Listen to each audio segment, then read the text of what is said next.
she was thrown out of the church, with her baby, right after her husband's funeral.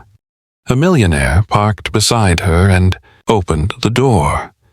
"If you do not sign this waiver, you are not stepping foot in this church," Margaret snapped. Her voice was as sharp and cold as steel. Sharon clutched her infant closer, the baby's knit blanket already damp from the drizzle. Her eyes were tired and rimmed with red, but her voice, though soft, did not waver. "He was my husband," she whispered. "I have every right to be here." "You were never his equal," came a deeper voice from behind Margaret. It was Daniel, Michael's older brother, stepping forward with a folded document in hand. "You're just some girl from wherever. You don't belong to this family." The massive doors to the church loomed just behind them, slightly ajar. Through the narrow opening, Sharon could see the altar adorned with white lilies. And beyond that, a simple photograph of Michael, his smile, forever frozen, framed in black ribbon. Her knees wavered, but she held her ground. "I don't want your money," she said, her accent faint but undeniably present. "I just want to say goodbye." Margaret's mouth tightened into a thin, cruel line. "Then sign the waiver. Deny any claim to his estate. That's all we ask." Sharon's voice cracked, straining under the crushing weight of sorrow. "You mean everything he left for our son. You want me to act like we never existed?" Daniel stepped forward, impatience flaring in his eyes. "Sign it or leave." The air grew still and heavy. A few guests standing near the entrance turned their heads, a wave of unease spreading through the crowd. No one stepped forward to help. No one spoke up for her. Sharon looked down at her baby, whose tiny cheeks had flushed from the cold. She kissed his forehead, then turned her eyes toward the doors, one last time. A final breath, a final desperate hope. She shook her head. "No," she said, her voice firm and final. Daniel didn't wait. He grabbed her arm with brutal force and shoved her back. Then, "Get out!" the baby cried out as Sharon stumbled down the steps, barely managing to keep her footing. She caught herself against the cold iron rail, shielding her son with her body. Her heart thundered in her chest, a drumbeat of fear and humiliation. "You're making a scene," Margaret hissed, meticulously adjusting her black gloves. "This is a respectable family." Sharon looked around in desperation, searching for a single kind face. The guests stood frozen, their gazes fixed on the ground, avoiding her eyes. Some whispered, some turned away, completely. And then the doors slammed shut. Behind her, the sound echoing like a final judgment. She stood motionless on the church steps, the light rain turning into a steady, cold fall. Her thin coat clung to her body, her breath catching in the chill. The baby whimpered, shifting uncomfortably in her arms. She pulled him closer, whispering soft Spanish lullabies to calm him, the words a fragile shield against the world. She stepped away from the church, slowly, her feet heavy with a grief too deep for words. She did not know where she was going, only that she couldn't stand outside the place where her existence had just been erased. At the end of the block, she found a low concrete ledge and sat down, heavily, pulling her child tight against her chest. Her tears mingled with the rain, rolling freely down her cheeks, unnoticed by the world. She thought of Michael, not in the casket, but alive, sitting up in bed, smiling through the pain. He was always joking with her, even when his body had grown frail. The cancer had taken everything, piece by piece, but he never let her see his fear. He had held her hand the night before he passed and whispered, "If anything happens, he'll come." I asked him. He promised. She hadn't understood then, but now it was clear. Michael had planned for this.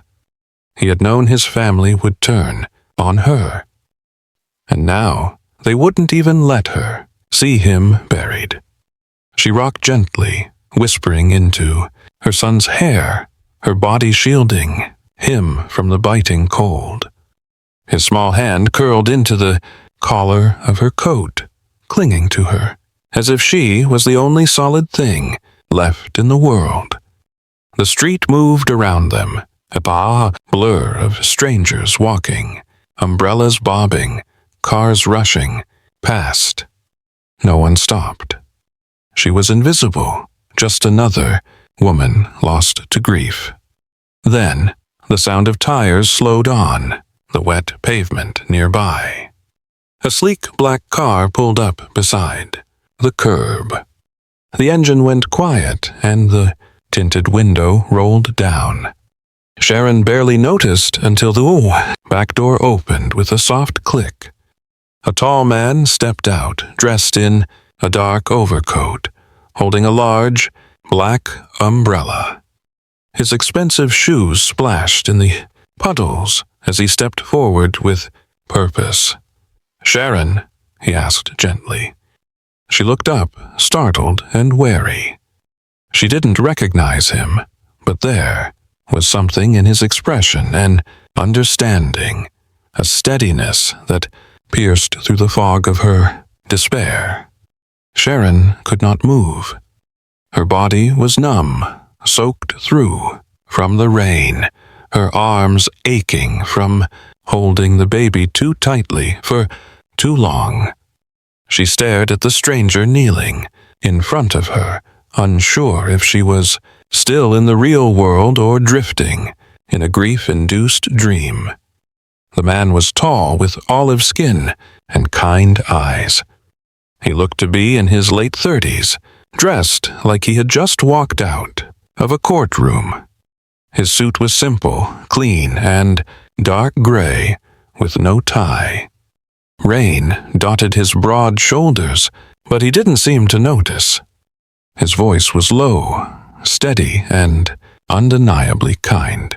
"My name is Tyler Rivera," he said again. "I was Michael's friend." Sharon blinked rapidly. "I've never heard of you." "I know." Tyler nodded gently. Years ago, I was doing humanitarian legal work in South America. There was an accident in the countryside. I was caught in a collapsed shelter, bleeding badly.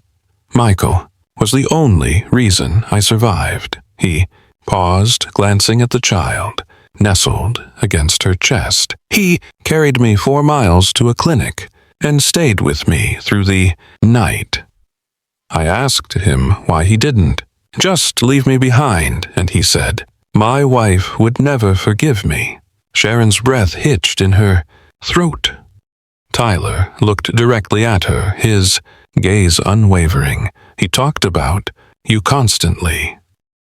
He said you had the fiercest heart and the gentlest soul. He said if anything ever happened to him, and I was still breathing, I had to find you, help you, and protect you." He stood slowly, stepped back onto the car, and reached inside. When he returned, he held a large manila envelope, sealed and slightly weathered. "This isn't a contract," he said. "Not in the legal sense." He crouched again and handed it to her with both hands, a gesture of profound respect. It's what I call a compassion contract. It is my written promise to you, signed last year after I visited Michael in the States. He made me draft it. He said I'd find you one day. It says, in his words, that I am to treat you as family. No hidden agenda, no strings attached, just a vow of honor. Sharon held the envelope, but did not open it. Her fingers trembled around the E edges as if they were holding something sacred. I don't know how to do this, she whispered. I don't know you. You're not supposed to, Tyler replied calmly. I'm not here to replace him. I'm not here to rescue you. I'm just here because he asked me to be. Sharon lowered her gaze to her baby. The child's eyes fluttered open, restless, as if sensing something unfamiliar but safe. I don't have anywhere to go, she said quietly, the first true admission of her fear. Then let's start there, Tyler said. Come with me. I've arranged a temporary place.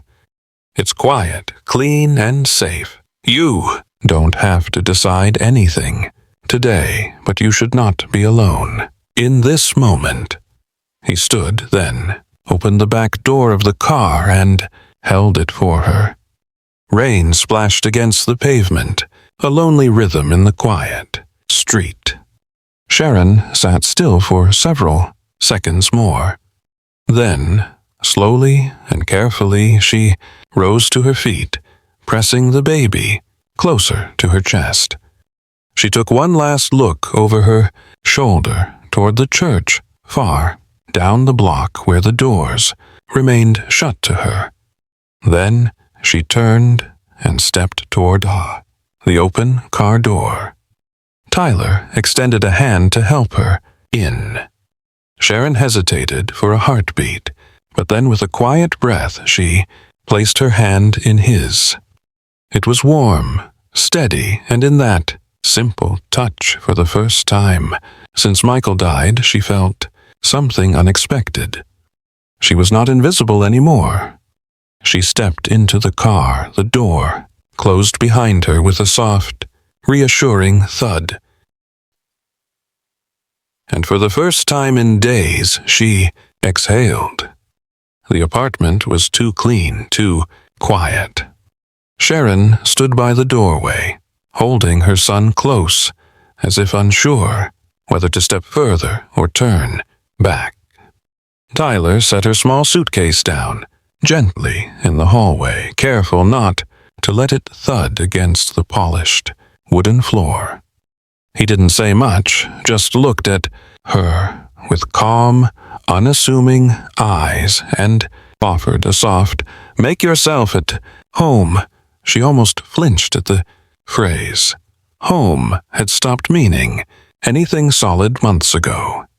Still, she stepped inside. It was a beautiful space, modern, but warm. Soft lighting glowed from corner, lamps instead of harsh overhead, fixtures.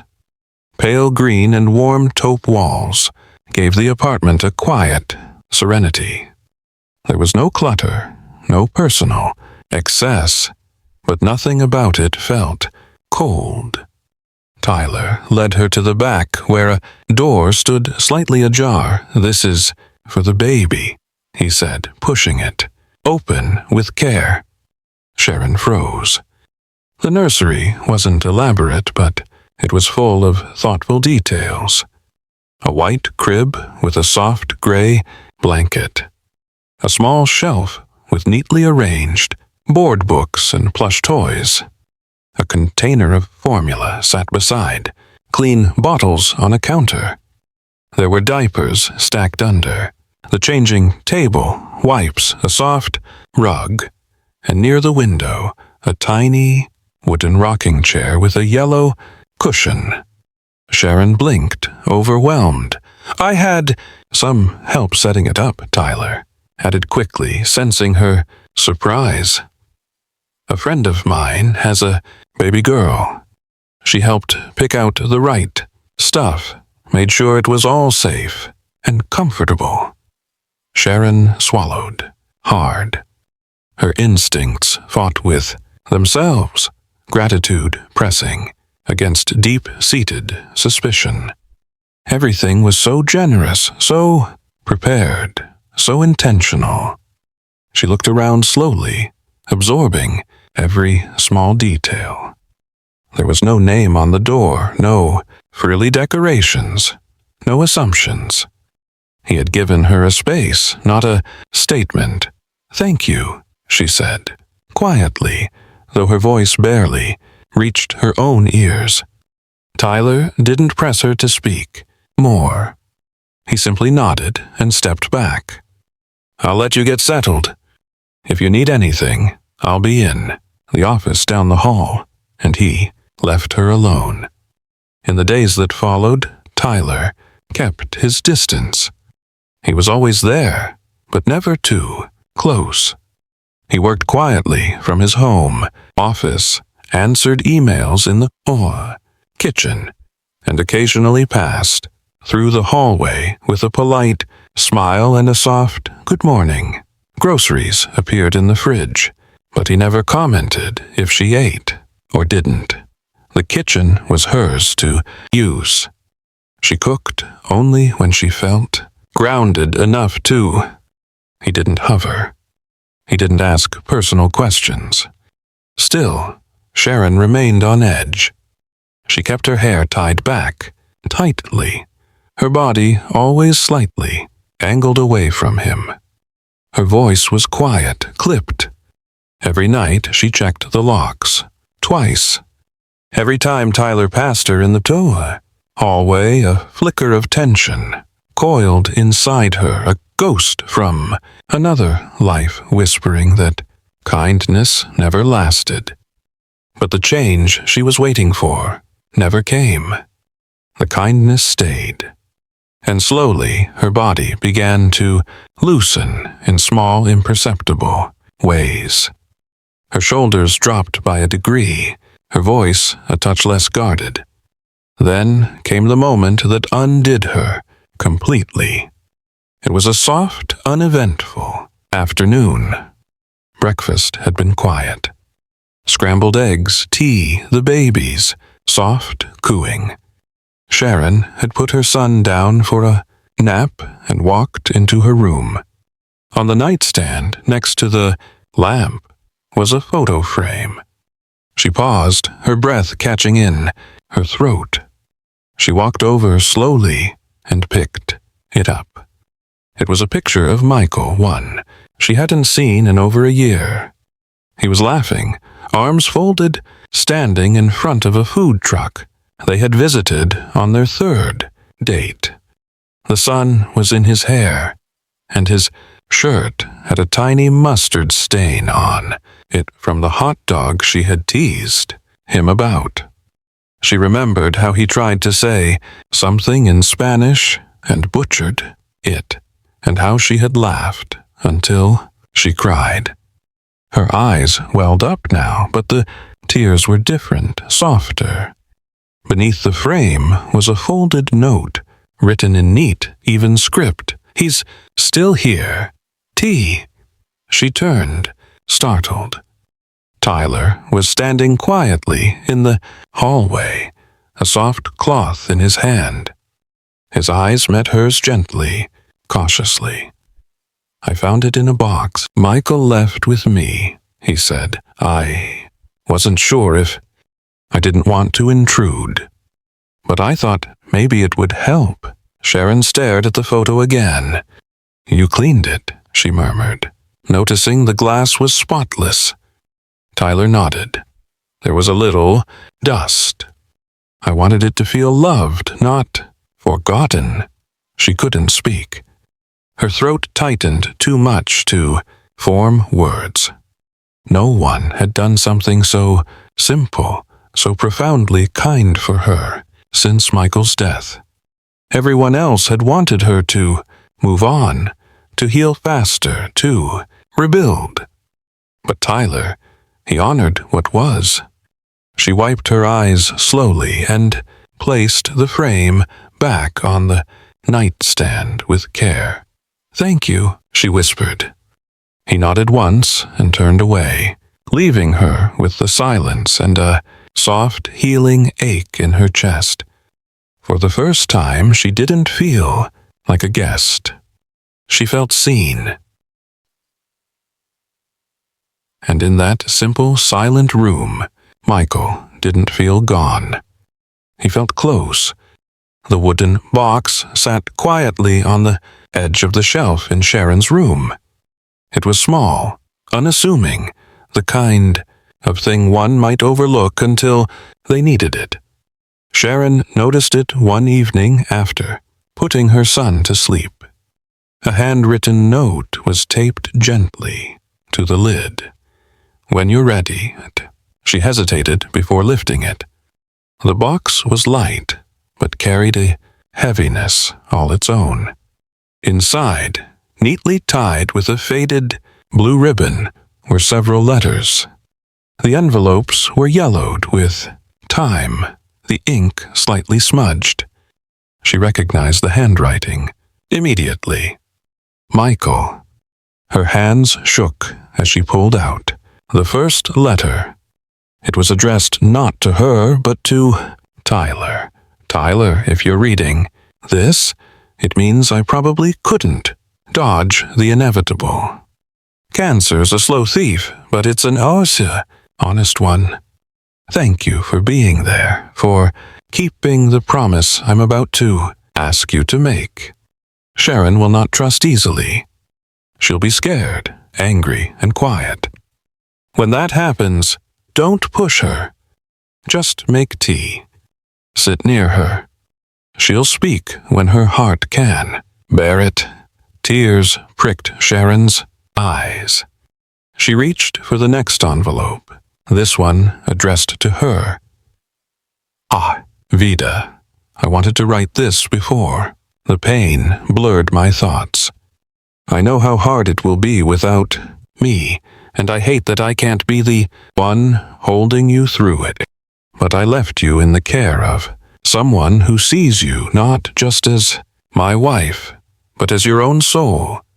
I trusted Tyler not because he's strong or wealthy, but because he understands that silence is not absence, and kindness doesn't need an audience.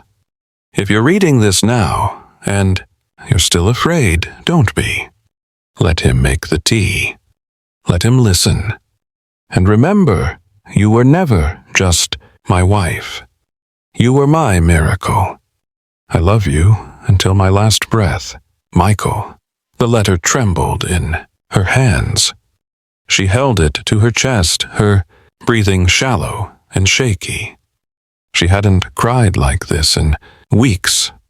That night, she didn't sleep.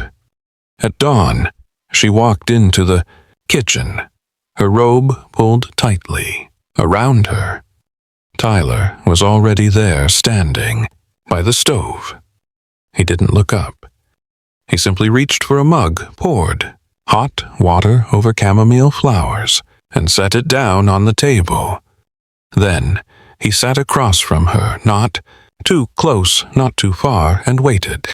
He didn't ask questions, didn't try to comfort her with words that couldn't touch the ache in her chest. He just stayed. "I read them," she said quietly. "I know," he replied, just as softly.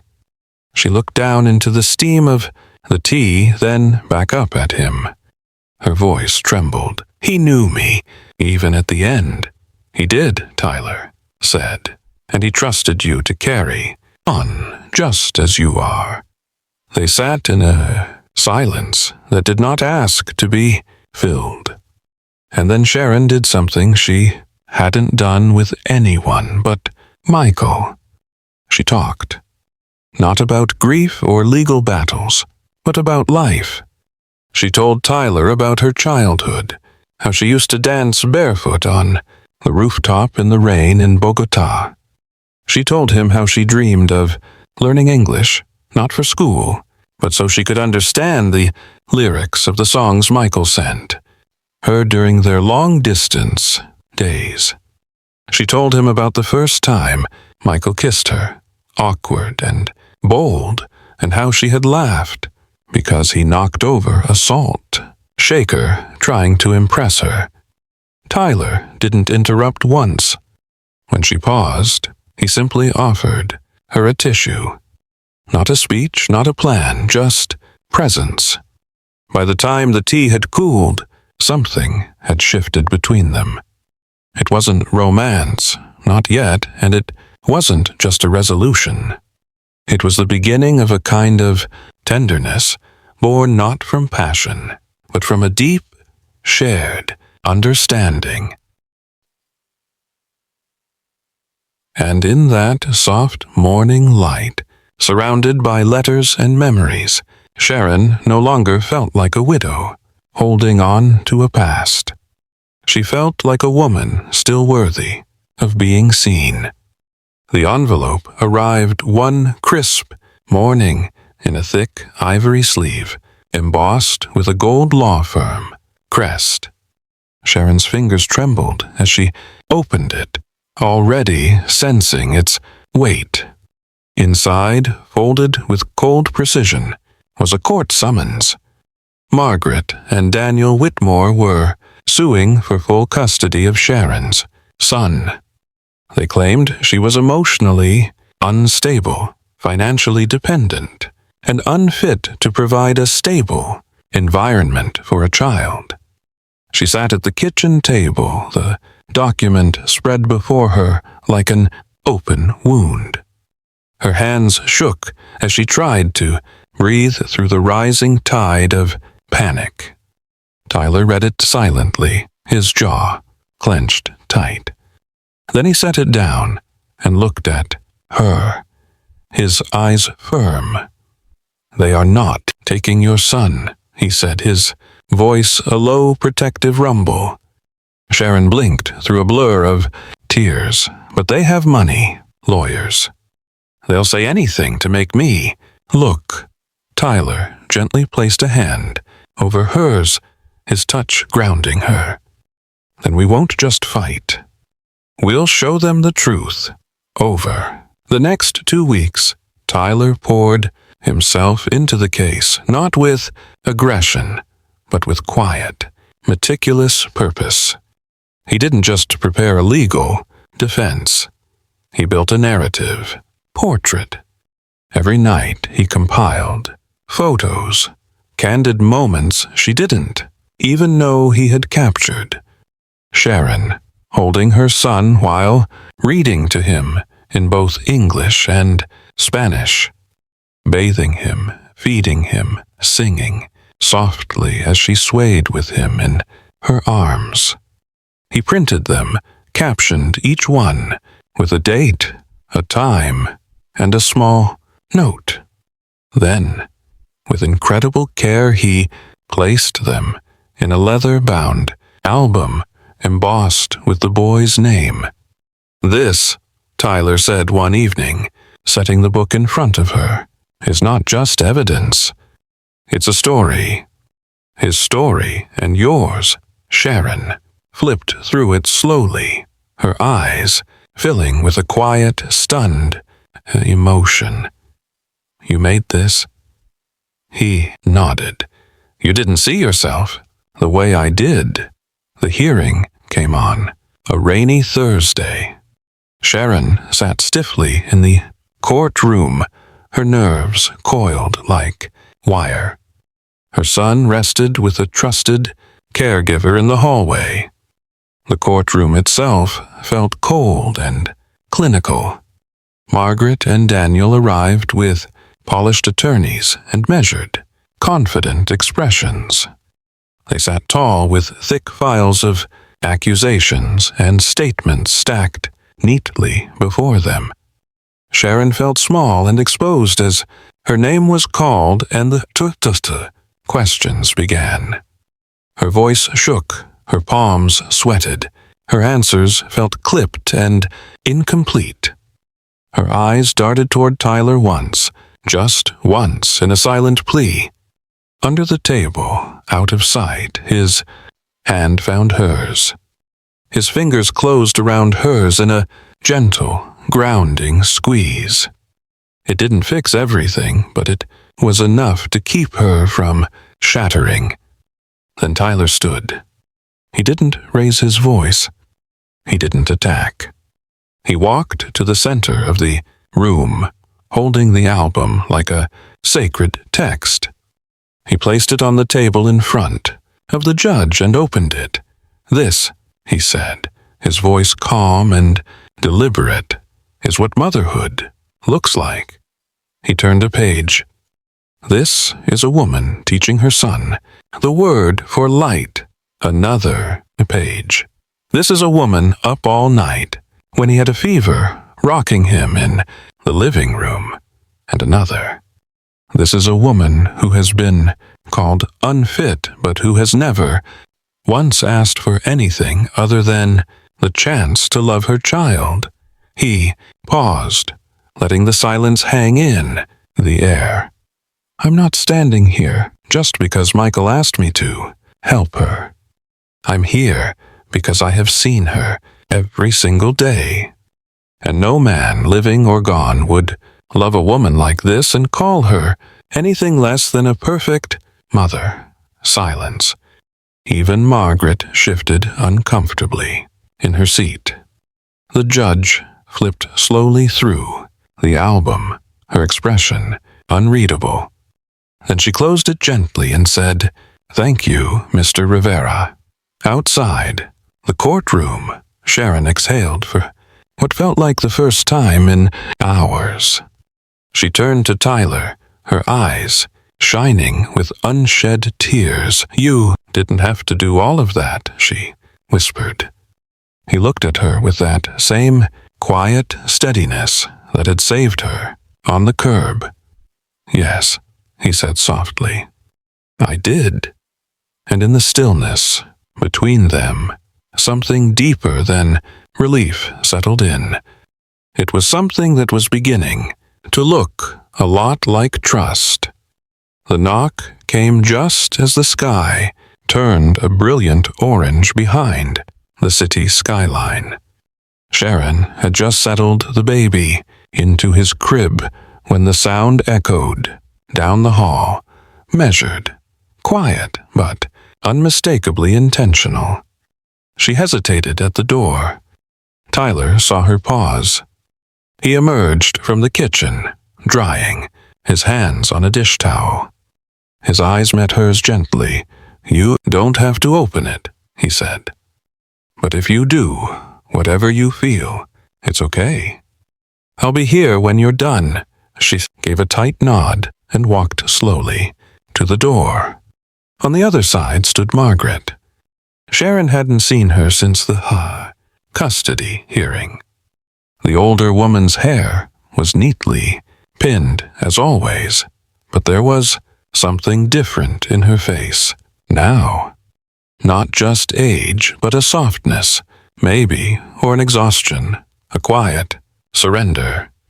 She didn't speak. Instead, she pulled a folded cloth from her purse. It was cream-colored with a faded blue border. Sharon's breath caught. The cloth. That cloth. She remembered it vividly. It was the one she had used to dab Michael's forehead in his final hours. She had left it behind on the hospital chair, too shaken to notice, too broken to remember. Now it was here, clean, folded, held, in the hands of the woman who had once tried to erase her. Margaret extended it with both hands, still saying nothing. Sharon's eyes burned. She reached out slowly and accepted the cloth with trembling fingers. For a long moment, she simply stared at it. Then, softly, she whispered, He loved this Margaret's voice, when it came, was hushed and cracked. He kept it under his pillow. That was all she said. There was no apology, no grand explanation, just the silent offering of something deeply personal, something sacred. Sharon looked up, unsure whether to speak, whether to invite her in or let her go. Margaret only nodded once, her lips parting as if to say more, but instead she stepped back and walked away down the hall. Sharon closed the door behind her. She stood there for a moment, clutching the cloth to her chest, until her knees threatened to give way. She turned and walked slowly down the hallway. The apartment was quiet, but the light over the kitchen table was still on. Tyler sat there reading a book, a whole warm glow casting soft shadows over the room. A mug of tea steamed beside an empty chair. Next to it, folded neatly, was a fresh hand towel. He didn't say anything when she entered. She walked toward him, her steps heavy with the weight of the moment. He looked up and saw her face, streaked with silent tears. Without a word, he pushed the towel toward her and rose halfway from his seat, offering it gently. "You don't have to be strong right now," he said, his voice a steady anchor. Sharon took the towel and sat down. Beside him, still holding the cloth, Margaret had returned. She didn't speak. Neither did he. They sat there in silence, not the kind born from awkwardness, but the kind that made space for things too deep for words, for grief that lingered, and for a kindness that healed. It was the first moment they shared that didn't belong to Michael's memory. It belonged entirely to them, not as a widow and a caretaker, but simply as two people who had learned to stay even when everything else had fallen away. The backyard was modest, tucked behind the apartment building, framed by ivy-covered brick walls and a wooden fence weathered by seasons. Strings of soft white lights hung overhead, swaying slightly in the early evening breeze. Tea candles flickered on small tables surrounded by fresh flowers and delicate plates of fruit and pastries. Sharon stepped back to take it all in. The space felt gentle, intimate, alive with quiet joy. This had been her idea. Not a somber memorial, not another ceremony steeped in grief and gray suits. It was just a gathering, a chance for the people who had known Michael not through headlines or family lines, but through kindness, to remember him without sorrow. To remember his light, she had told Tyler. No tears, only stories, good ones. He had simply nodded and said, "Then we'll make it beautiful."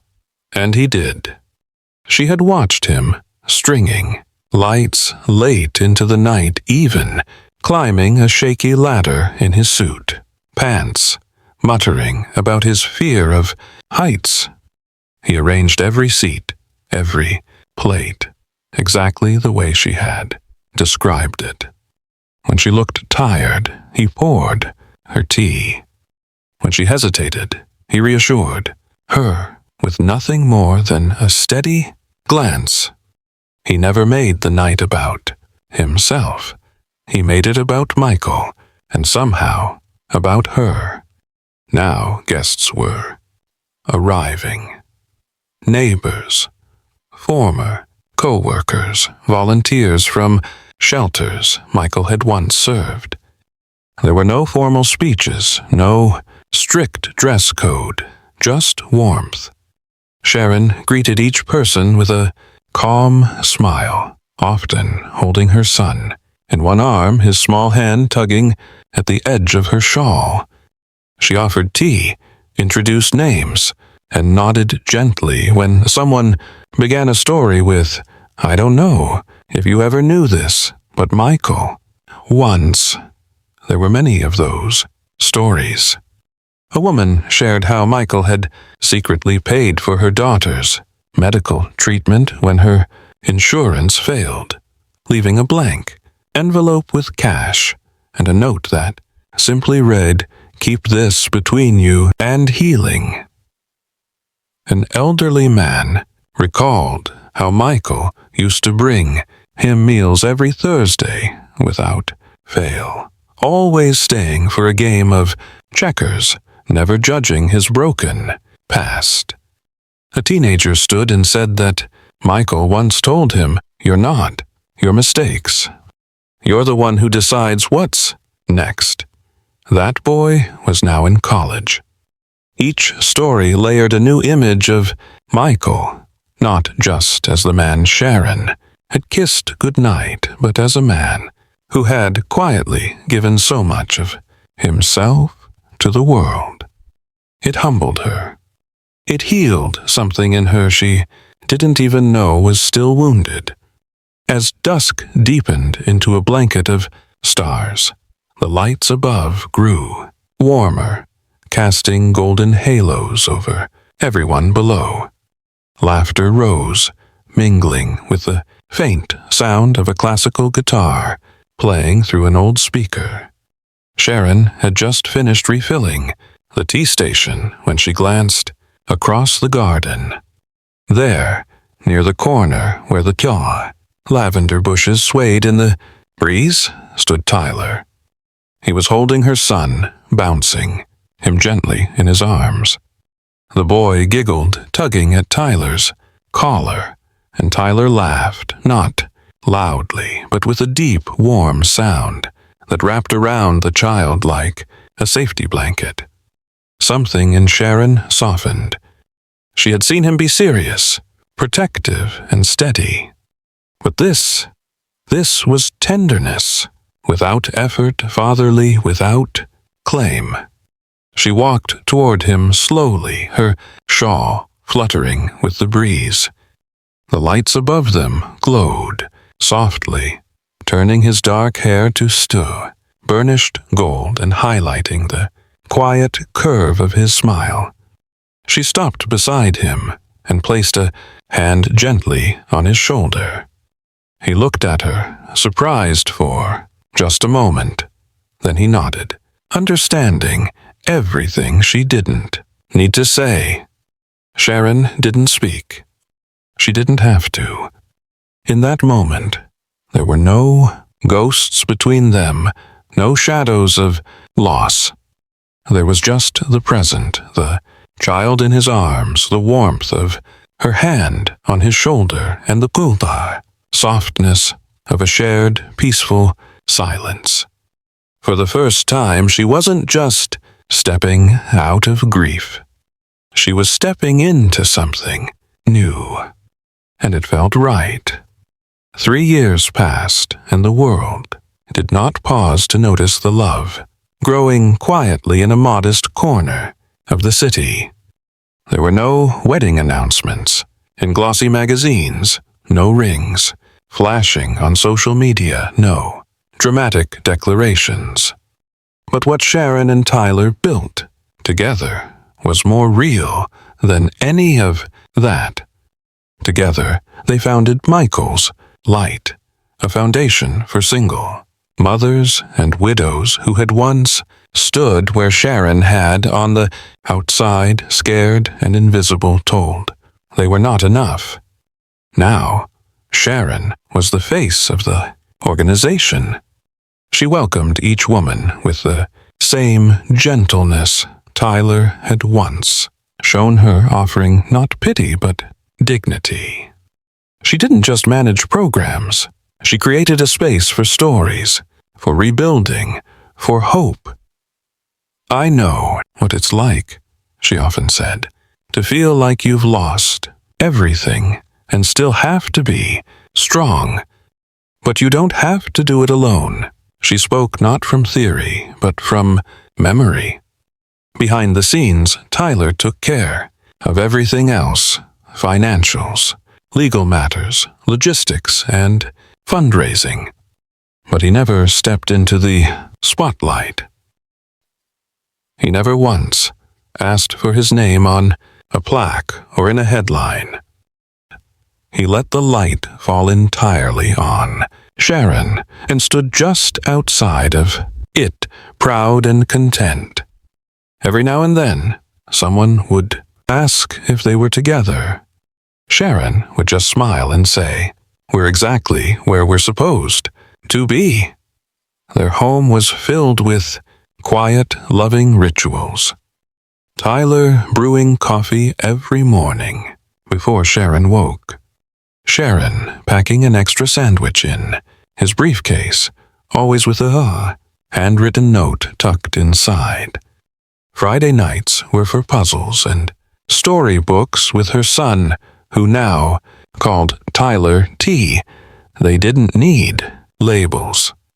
What they had was a rhythm, a tenderness built on unwavering trust, a bond that had started with grief and had grown into something steadier, something deeply rooted. On the 3rd anniversary of the foundation, Sharon stood by the glass window of the main office. She was watching as women she had once held through tears now laughed and walked out into new jobs, new apartments, and new lives. A soft voice broke her thoughts. "You ready for our walk?" She turned. Tyler was waiting by the door, one hand resting on the handle of a stroller. The little boy inside, now nearly 4 years old, had cheeks rosy from an afternoon nap. Sharon nodded. She slipped on her shawl and joined him outside where the sun was beginning to set over the park, across the street. They strolled slowly, their hands finding each other and lacing together naturally. The path wound through trees, dropping golden leaves. Children laughed in the distance, their joyful sounds carried on a gentle breeze. They didn't talk much. They didn't need to. As they walked, Sharon looked over at Tyler. He was focused on the boy and the stroller, pointing out birds, naming the different trees, and humming a quiet, happy tune under his breath. A slow smile spread across her face, and she looked forward again, her eyes soft, her heart completely full. This wasn't the life she had once thought she would have. It wasn't the one she had planned with Michael. It was something different. It was something more. As they reached a quiet bench overlooking a pond, Tyler stopped. He turned to her, his expression serious but full of a love that was now an undeniable part of him. "Sharon," he began, his voice low and sincere. "Michael asked me to protect you. That was the promise." He paused, taking a breath. "But he never told me I would fall in love with you. That part. I did all on my own. Tears, this time of pure joy, welled in Sharon's eyes. She reached up and cupped his face in her hand. "He didn't have to tell you," she whispered. "He just knew who to send." Their son, seeing them close, reached out with his small hands grabbing one of hers and one of Tyler's, linking them together in a perfect, unbreakable circle. In that final image, Sharon walking with her son and the man who had become her world. There was no need for explanation, no wedding dress, no grand declarations. There was just love, simple, unshakable, and more than enough. Thank you for walking with us through Sharon's journey, a story of heartbreak, dignity, quiet, resilience, and the healing power of a love that honors the past while embracing the future. If this story moved your heart, gave you hope, or reminded you that, even in our darkest moments, compassion can find us, we invite you to become part of our community. Subscribe to the Soul-Stirring Stories channel for more powerful, emotional stories that uplift, inspire, and remind us of the beauty in being human. Because every story we tell has the power to heal. And the next one might just be yours.